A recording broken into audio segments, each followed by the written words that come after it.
In this lecture, we will learn about what happens under the hood of the computer when a program is run. There is an area of memory inside of the computer called random access memory, or RAM. All of the different programs on your computer have their own space in the RAM. As I mentioned in a previous lecture, computers only understand binary code, made up entirely of ones and zeros. The computer is really just a collection of transistors, or on-off switches with 1 being on and 0 being off.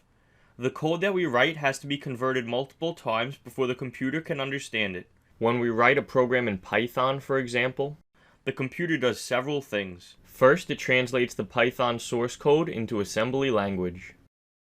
After that, it takes the assembly language and converts it to machine language.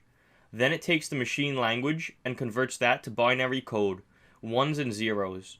At this point, the instructions of the algorithm are in a form that the computer can understand. To run a program, there is a cycle of 4 steps. The computer fetches the next instruction from the RAM. Then it decodes what it has to do. It looks at the instruction and sees exactly what it is being asked to do.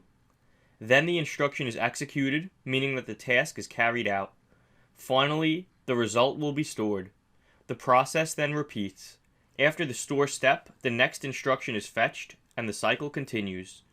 That is a basic overview of what happens under the hood of the computer when we run a program. In the next lecture, we will learn about the heap and the stack, and the role that they play in computer programming.